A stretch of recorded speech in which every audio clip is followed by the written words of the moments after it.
आगे बढ़ते हैं। चलिए अब हम लोग डिस्कस करेंगे इंडियन नेशनल कांग्रेस के बारे में। तो क्या क्या प्रश्न बन सकते हैं इंडियन नेशनल कांग्रेस से रिलेटेड? सबसे पहला प्रश्न जो बन सकता है यहाँ पर वो यही है कि इंडियन नेशनल कांग्रेस की स्थापना कब हुई थी? तो आप क्या बताएंगे? 28 दिसंबर 1885 में।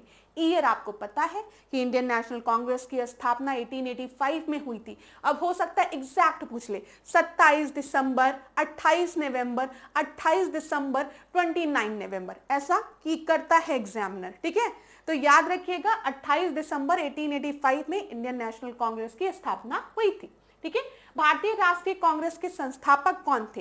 तो एओ ह्यूम थे, याद रखिएगा।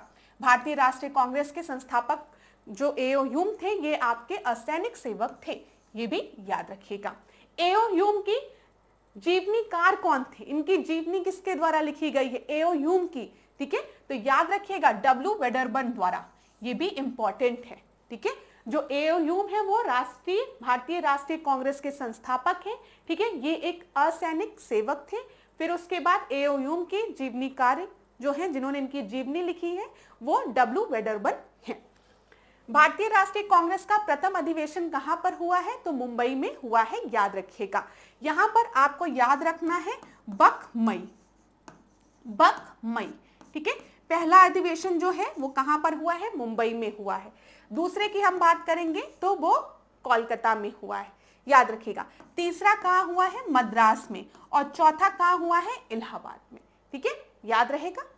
फिर यहां देखिए भारतीय राष्ट्रीय कांग्रेस के पहले अध्यक्ष कौन थे? तो उमेश चंद्र बनर्जी थे, जिनको कि हम डब्ल्यूसी बनर्जी कहते हैं, उमेश चंद्र बनर्जी। फिर देखिए इंडियन नेशनल कांग्रेस का अधिवेशन 1885 में कहां पर होने वाला था? तो पूना में होने वाला था। 1885 में जब इंडियन नेशनल कांग्रेस का गठन हुआ उस समय डिसाइड हुआ था कि इंडियन नेशनल कांग्रेस का जो सेशन है वो पूना में होगा, लेकिन उस समय पूना में प्लेग फैल गया था जिसके कारण इंडियन नेशनल कांग्रेस का पहला सेशन मुंबई शिफ्ट किया गया। और आपको पता है 28 दिसंबर 1885 में मुंबई में इंडियन नेशनल कांग्रेस का पहला अधिवेशन हुआ। किसकी अध्यक्षता में? डब्ल्यूसी बनर्जी के, उमेश चंद्र बनर्जी की अध्यक्षता में। भारतीय राष्ट्रीय कांग्रेस का 1885 में महासचिव कौन था? वही सेम चीज, संस्थापक कौन था? तो यहां पर एओ ह्यूम दिया है, महासचिव कौन था? यही एओ ह्यूम थे। ठीक है, याद रखिएगा।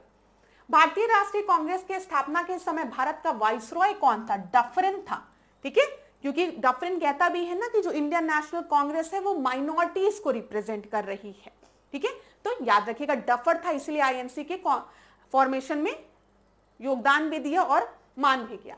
भारतीय राष्ट्रीय कांग्रेस का नामकरण किसने किया था? दादा भाई नौरोजी ने।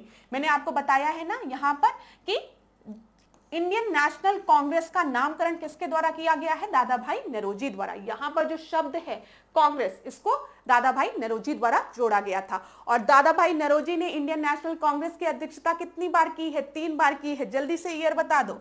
जो दूसरा सेशन है 1886 वाला, उसकी अध्यक्षता इन्होंने की है जो कोलकाता में हुआ है। फिर अगर हम देखें 1893 वाला जो कि लाहौर में हुआ है, और आपका 1906 वाला जो कि कोलकाता में हुआ है। इन 3 सेशंस को दादा भाई नौरोजी ने प्रिसाइड किया था। भारतीय राष्ट्रीय कांग्रेस के प्रथम अधिवेशन में कितने प्रतिनिधियों ने भाग लिया था? तो कितने लोग ने पार्टिसिपेट किया था आईएनसी के सेशन में, पहले सेशन में? तो याद रखिएगा 72 लोगों ने। आगे बढ़ते हैं।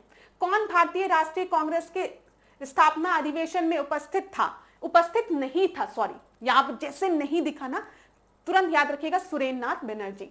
सुरेंद्र नाथ बनर्जी ने जब इंडियन नेशनल कांग्रेस का आपका गठन हुआ था उस समय वो इसमें आपके सम्मिलित नहीं थे। ठीक है, बाद में इसके मेंबर रहते हैं। और फिर जैसे ही आपको सुरेंद्र नाथ बनर्जी का नाम याद दिखे तो तुरंत आपको क्या याद रखना है कि इन्होंने आनंद मोहन बोस के साथ मिलकर, आनंद मोहन बोस और सुरेंद्र नाथ बनर्जी ने 1867 में किसका गठन किया है? इंडियन नेशनल एसोसिएशन का। ऐसे ही याद करते चलिए क्लास, कभी मजा आएगा, सारे फैक्ट्स दिमाग में आपके एकदम से बैठ जाएंगे। समझ में आ रहा है? चलो, किसने कांग्रेस को सूक्ष्मदर्शी अल्पसंख्यक जनता का प्रतिनिधित्व कहा है? मैंने आपको बताया ना, लॉर्ड डफरिन के समय इंडियन नेशनल कांग्रेस का गठन हुआ है और लॉर्ड डफरिन ने क्या कहा था कि आईएनसी जो है वो माइनॉरिटीज को रिप्रेजेंट करिए। ठीक है, तो याद रखिएगा।